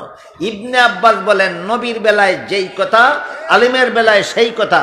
তুমি যদি আলেমের প্রতি অন্তরে মহব্বত রাখো, তুমি সুদকুর ঠিক আছে, তুমি ঘুষকুর, মদকুর, গাঞ্জাকুর, বেনমাজি, বেরোজাদার, বেপরদার সব ঠিক আছে, কিন্তু আলেমের প্রতি তোমার অন্তরে ঘৃণা নাই, মহব্বত আছে, তোমার জাহান্নামের শাস্তির একদিন শেষ আছে। কি আছে? শেষ আছে। কিন্তু আলেম একটা হারামকে হারাম বলার কারণে তোমার অন্তরে আলেমের প্রতি ঘৃণার সৃষ্টি হয়ে গেছে, তোমার ঈমান ধ্বংস হয়ে গেছে, চিরকালের জন্য তুমি জাহান্নামে প্রবেশ করবে, কোনোদিন তোমার জাহান্নাম থেকে নাজাত হবে না। বুঝে থাকলে এবার বলুন তো, আলেমগণ হক্কানি উলামায়ে কেরাম যখন হালালকে হালাল আর হারামকে হারাম বলেন, নিজেদের পকেট গরম করার জন্য না আপনাদেরকে জাহান্নাম থেকে বাঁচাবার জন্য, তখন যদি আলেমকে ঘৃণা করে তাহলে কত নম্বর দলে যায়? 3 নম্বর দলে যায়। আলেমকে ঘৃণা করে না কিন্তু হারামটা ছাড়েও না, তখন কত নম্বর দলে যায়? আর আলেমরা হারামকে হারাম বললে নিজে জাহান্নাম থেকে বাঁচার জন্য তওবা করে হারাম ছেড়ে দেয়, কত নম্বর দলে যায়? তাহলে আলেমরা যে এই সমাজে কথা, হক্কানি আলেমরা যে আপনাদেরকে জাহান্নাম থেকে বাঁচাবার জন্য কথা বলেন, এই কথা শোনার পরে সমাজের মানুষ কত দলে বিভক্ত হয়। এবার দেখুন তো মনে মনে টের পাচ্ছেন কিনা আপনি কত নম্বরে আছেন? টের পাওয়া যায় আপনি কত নম্বরে আছেন। আপনি যদি 1 নম্বরে থাকেন তাহলে জাহান্নামের আগুন আপনাকে ছুঁইবার আগেই আপনি জান্নাতে চলে যাবেন। আপনি যদি 2 নম্বরে থাকেন তাহলে জাহান্নামে দীর্ঘদিন জাহান্নামের শাস্তি ভোগ করার পরে আপনি নাজাত পাবেন। আর যদি 3 নম্বরে থাকেন তাহলে আবু জাহাল, আবু লাহাব, ফেরাউন, নমরুদ, কারুন, হামান, সাদ্দাদের যেমন কোনোদিন জাহান্নাম থেকে রক্ষা নাই, আপনারা কোনোদিন জাহান্নাম থেকে রক্ষা নাই। এই কথাটা আল্লাহ কিভাবে বুঝাইছেন কোরআনে দেখুন তো। আল্লাহ বলেন, ওয়ামান আদা ফাউলাইকা আসহাবুন নারি হুম ফিহা খালিদুন। আল্লাহ সুদকে হারাম ঘোষণা দিয়েছেন। মনে থাকলে বলুন কোন সূরার কত নম্বর আয়াতে? সূরাতুল বাকারার 275 নম্বর আয়াতে আল্লাহ সুদকে হারাম ঘোষণা দিয়েছেন। কোন আলেমের মুখে এই কথা উচ্চারিত হওয়ার পরে যদি কেউ এই হারামকে হালাল বানাবার অপচেষ্টা করে, কোনটাকে কি বানাতে চায়? হারামকে হালাল বানাতে চায়। যত সাফাবাজি জীবনে শিখছে, সকল প্রকার সাফাবাজি শুরু করছে, আলেমরা যেটারে হারাম কইছে এটার নি কোনোভাবে হালাল বানানো যায়। তার পরিণতি কি আল্লাহ এই আয়াতে খুব পরিষ্কারভাবেই বলেছেন। এর আগে একটা ঘটনা শোনাই। দারুল উলুম দেওবন্দের অনেক বড় কৃতি সন্তান, সাধারণ কৃতি সন্তান নয়। দারুল উলুম দেওবন্দের কৃতি সন্তান, উপমহাদেশের কৃতি সন্তান, সমগ্র বিশ্বের কৃতি সন্তান হযরত আল্লামা আনোয়ার শাহ কাশ্মীরি রহমতুল্লাহি আলাইহিকে যুগের শ্রেষ্ঠ বড় বড় শিক্ষিত অর্থনীতিবিদরা বলেছিল যে হুজুর, বর্তমান দুনিয়ার অর্থনীতি সুদ ছাড়া অচল। এমন পণ্ডিতের অভাব নাই আমাদের সমাজেও, যারা বলে বর্তমান দুনিয়ার অর্থনীতি সুদ ছাড়া অচল। কাজেই কোনো উপায়ে এটাকে হালাল করা যায় কিনা চেষ্টা করে দেখুন। আল্লাহ এই কথাটাই বলেছেন, আল্লাহ হারাম ঘোষণা করার পরে যারা হালাল করার চেষ্টায় লেগে যায় এরা চিরস্থায়ী জাহান্নামী। কতদিনের জাহান্নামী? আনোয়ার শাহ কাশ্মীরি জবাবে বলেছিলেন, এই মিয়ারা, পণ্ডিতের দল, অর্থনীতিবিদের দল, জাহান্নামের দরজা খোলা আছে, যার মনে চাই সুদা সাদা চলে যাও, মৌলবীর গাড়ে ভাড়া দিয়ে যাওয়ার চেষ্টা করো না। তাহলে আলেমগণ হারামকে হারাম বললে এইটাকে যদি কেউ চাফার মাধ্যমে হালাল বানাবার অপচেষ্টায় মেতে উঠে, আল্লাহ তাকে এই সূরাতুল বাকারার 275 নম্বর আয়াতের সর্বশেষ অংশে চিরস্থায়ী জাহান্নামী বলে ঘোষণা দিয়েছে। আলেমগণ হারামকে হারাম বলবেন নিজেদের মতলবে না আপনাদেরকে জাহান্নাম থেকে বাঁচাবার স্বার্থে? আর তখন যদি আপনারা চাপাবাজি শুরু করে দেন হারামকে হালাল সাব্যস্ত করার, সূরাতুল বাকারার 275 নম্বর আয়াতের শেষের অংশে আল্লাহ বলেছেন, চিরস্থায়ী জাহান্নাম ছাড়া তোমার আর কোনো পরিণতি নাই। গেল আলেমদের প্রতি ঘৃণা রাখলে কি ফলাফল? বলছিলাম দুইটা কথা বলে আজকের কথা শেষ করব। একটা হইল আলেমদের প্রতি ঘৃণা রাখলে ফলাফল কি? চিরস্থায়ী জাহান্নাম। আলেমদের প্রতি অন্তরে ঘৃণা রাখলে ফলাফল কি? চিরস্থায়ী জাহান্নাম। আর একটা কথা বলে আমার বক্তব্য শেষ করব, আলেমদের প্রতি অন্তরে মোহব্বত রাখলে ফলাফল কি? হাদিস শরীফে রাসূল করিম সাল্লাল্লাহু আলাইহি ওয়াসাল্লাম বলেন, হাসরের মাঠে যখন সারা দুনিয়ার সমস্ত মানুষ জীবিত হয়ে দাঁড়াবে, তখন আল্লাহ পাক রব্বুল আলামিন আলেমদেরকে বলবেন, হে আলেমরা, তোমরা সমস্ত জগৎবাসীর থেকে আলাদা হয়ে আলাদা কাতারে দাঁড়াও।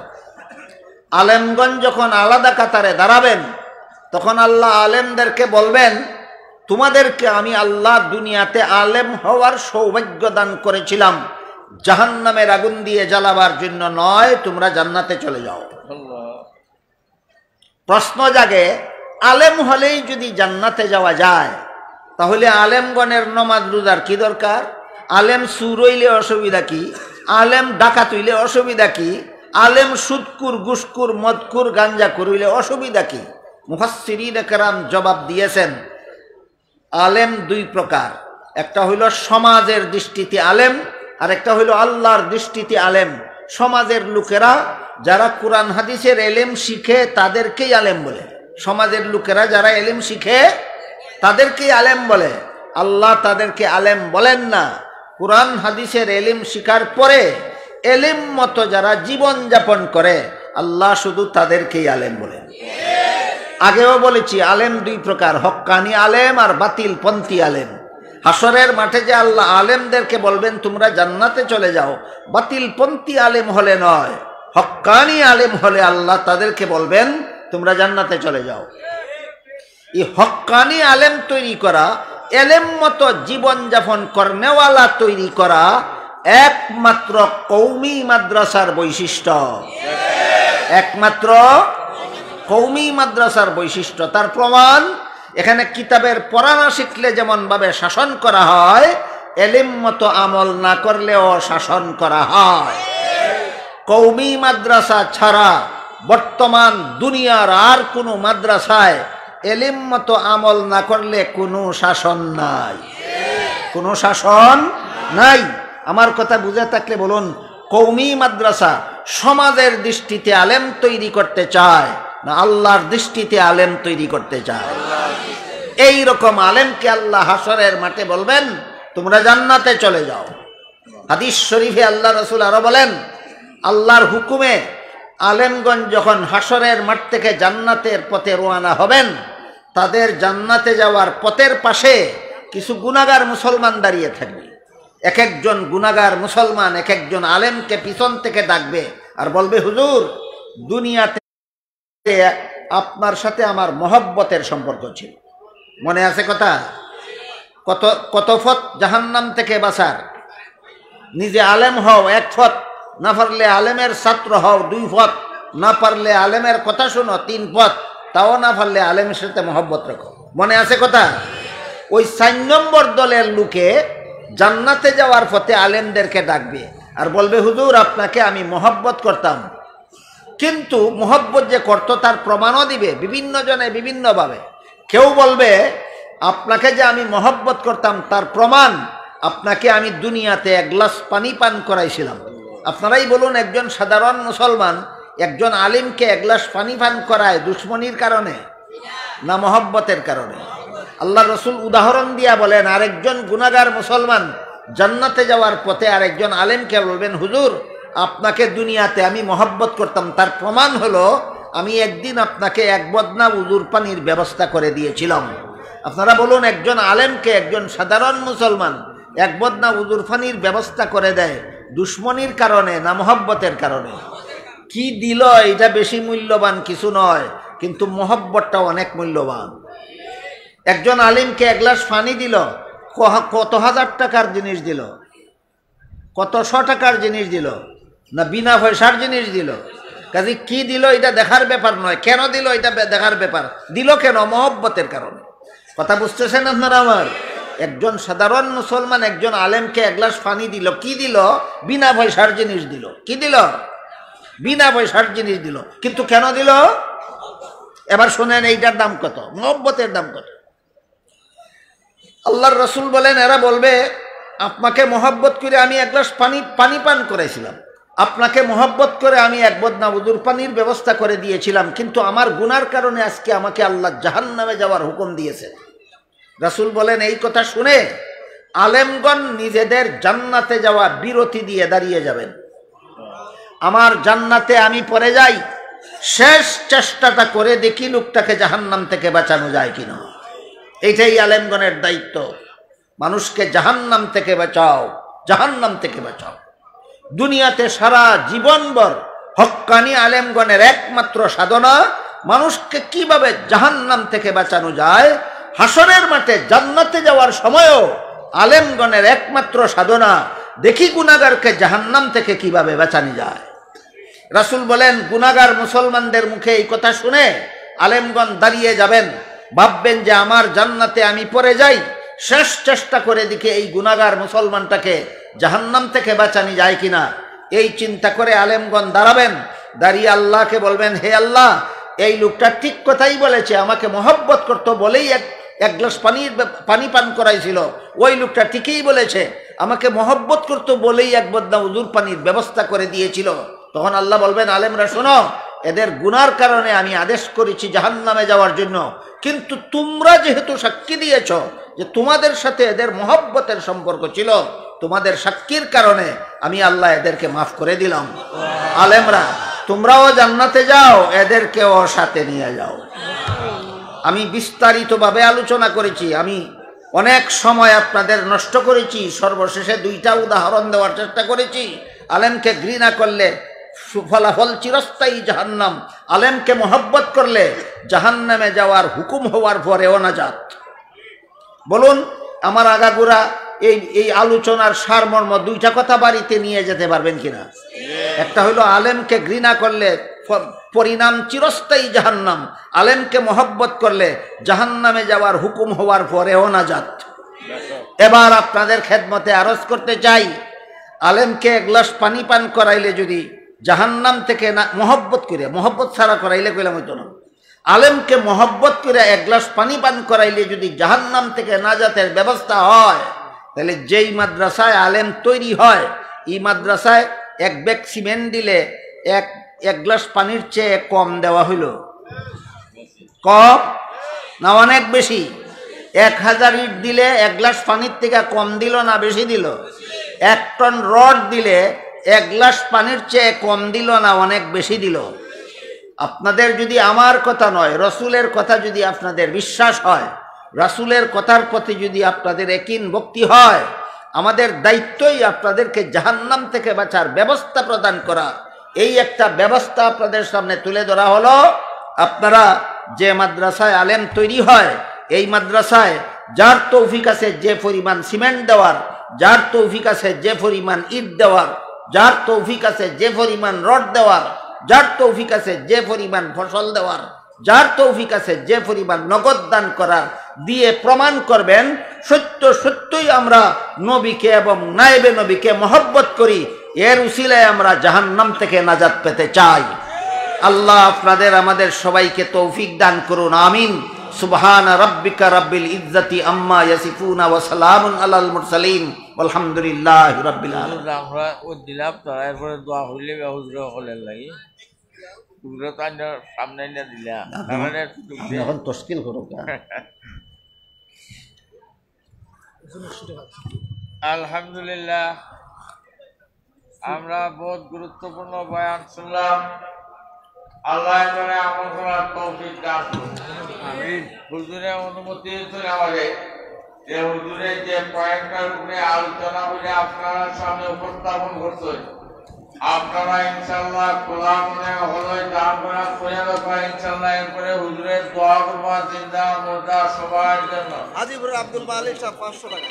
আজিবুর আব্দুল মালিক সাহেব 500 টাকা। আল্লাহ সরকার কবুল করো, মঞ্জুর করো, আমিন আর রাব্বুল আলামিন। খুবেক 500 টাকা। খুবেক তার ভাই মাগফিরাতের জন্য 500 টাকা। আল্লাহ সরকার কবুল করো, মঞ্জুর করো, সরকার জিন্দা মুর্দারে মাফ করো, আমিন আর রাব্বুল আলামিন। আরেকজন 100 টাকা। বেমাই হলেন শিফার জন্য এবং ফেরদাউসের লিগেল হওয়ার জন্য আরো 500 টাকা। আল্লাহ সরকার কবুল করো, মঞ্জুর করো, সরকার জিন্দা মুর্দারে মাফ করো, আমিন আর রাব্বুল আলামিন।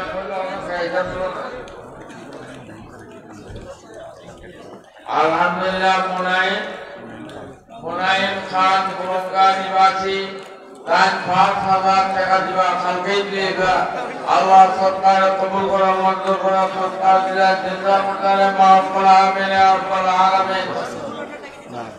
এই বদবর বাচ্চা রুকু 500 টাকায় লন্ডন থেকে অসুস্থ।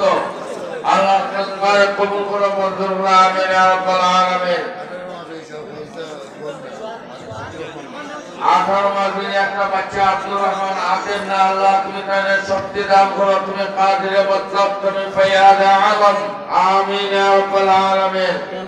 আলহামদুলিল্লাহ আরেকজন বেমারি 100 টাকা। আরেকজনের 500 টাকা। রবিন টিকা সব 1000 টাকা। সোহান 500 টাকা। আরেকজনের 500। আলহামদুলিল্লাহ আরো একজন 100 টাকা। আল্লাহ আরেকজনের 500 টাকা।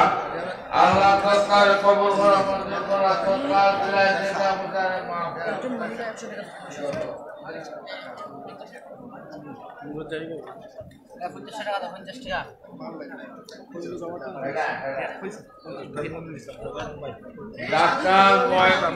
মাস্টার মহিদুল ইসলাম সাহেব লন্ডন থেকে 20,000 টাকা পাঠাইছেন। আপনাদের মাল লাগি আল্লাহ সরকার কবুল করো, মঞ্জুর করো, সরকার দিলায় ওই ট্যাক্সের জন্য সরকার তুলিয়া সাবর মেহেরবান নাতি নাতি নাতি নাই দই তো আচ্ছা আলহামদুলিল্লাহ আরেকজন বাচ্চা বল বিদেশ দোয়া আল্লাহ সরকার কবুল করো, আমিন আর রাব্বুল আলামিন। শাহেদ আলী সাহেব এক ফালিদান। আপনার নাম লিখাইলো? আমার নাম আবুল মিয়া 2 ফরাদান গুনাহগার। আল্লাহ সরকার কবুল করো, ফালিদান। আলহামদুলিল্লাহ আরেক বাচ্চা তার আম্মা আব্বা 300 টাকা। আল্লাহ সরকার কবুল করো, মঞ্জুর করো। আরেকজনের 500 টাকা কানের দাদা দাদির জন্য দোয়া আল্লাহ সরকার কবুল করো। আজিবুর আব্দুল হান্নান এক ফালিদান।